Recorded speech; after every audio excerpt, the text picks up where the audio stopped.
Bismillahirrahmanirrahim. Assalamualaikum warahmatullahi wabarakatuh. Perkenalkan, nama saya Nurtul Aziza. Di sini saya akan membawakan materi tentang aktualisasi Pancasila sebagai sistem filsafat. Untuk mempersingkat waktu, marilah kita ke materinya. Definisi filsafat Pancasila. Secara etimologi, kata filsafat berasal dari bahasa Yunani, philen yang berarti cinta, dan sophos yang berarti kebijaksanaan. Susunan isi arti sila-sila Pancasila meliputi 3 hal, yaitu 1. Isi arti Pancasila yang abstrak, umum, universal.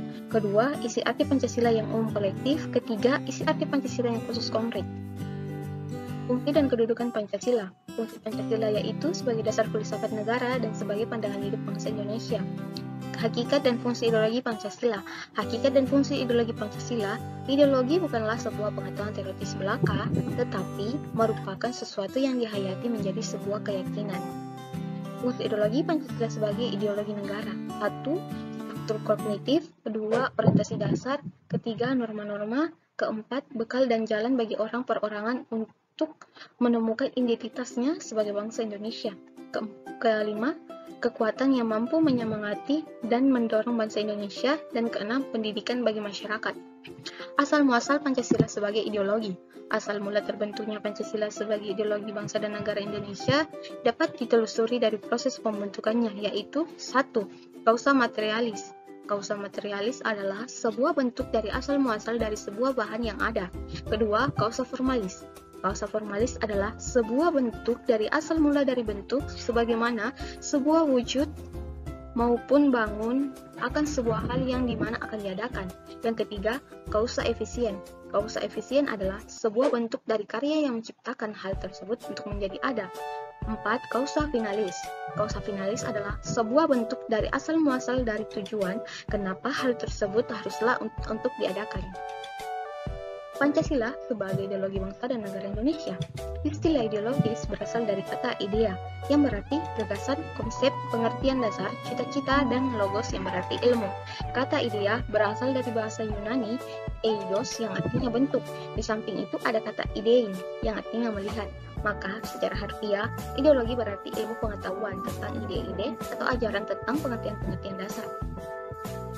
Sebagai ideologi yang bersifat terbuka, maka Pancasila memiliki dimensi sebagai berikut.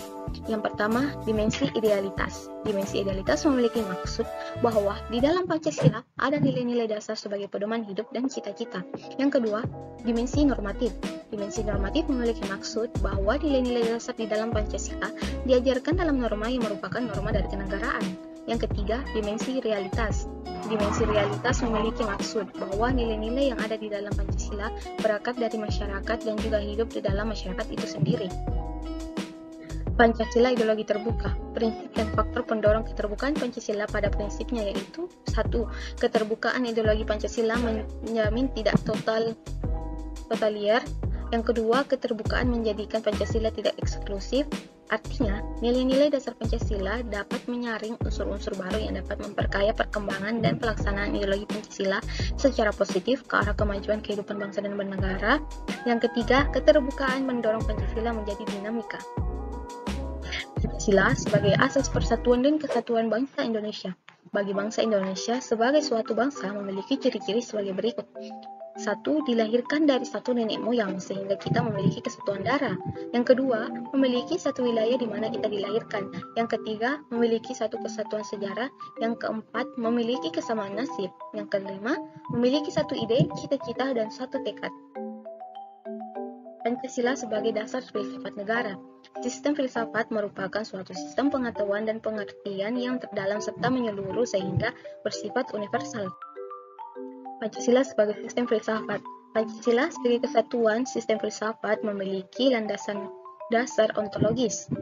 Landasan ontologis merupakan bidang filsafat yang mengkaji hakikat keberadaan sesuatu sesuai dengan tata hubungan dan sistematis berdasarkan hukum sebab akibat. Landasan epistemologi. Secara sederhana, landasan ini ialah ilmu yang membahas tentang hakikat pengetahuan, cara kerja sebuah sistem, kebenaran, logika atau berpikir secara sistematis. Landasan aksiologis. Landasan aksiologis merupakan cabang filsafat yang khusus membahas tentang nilai, manfaat, moral, etika keindahan atau estetika. Pancasila dalam pendekatan filsafat akan dibahas menjadi dua bagian, yaitu pertama, nilai-nilai yang terkandung dalam Pancasila, yang kedua, perwujudan nilai Pancasila sebagai norma bernegara. Kesimpulan yang dapat saya tuliskan di materi ini yaitu kesimpulan yang diperoleh dari materi filsafat Pancasila ini adalah Pancasila memberikan jawaban yang mendasar dan menyeluruh atas masalah-masalah asasi filsafat tentang negara Indonesia. Dan adapun saran saya untuk para pembaca, dalam materi ini saya berkeinginan memberikan saran kepada pembaca. Dalam pembuatan materi ini saya menyadari bahwa saya masih banyak terdapat kekurangan-kekurangan, baik dari segi luar maupun isinya. Saya menyarankan kepada pembaca agar ikut dalam mengetahui sejauh mana pembaca mempelajari, memahami materi tentang filsafat Pancasila. Semoga makalah ini pembaca dapat menambah ilmu pengetahuan. Sekian dan terima kasih. Apabila ada kata yang kurang berkenan di hati para pembaca, mohon dimaafkan karena manusia tak luput dari kesalahan. Wassalamualaikum warahmatullahi wabarakatuh. Terima kasih.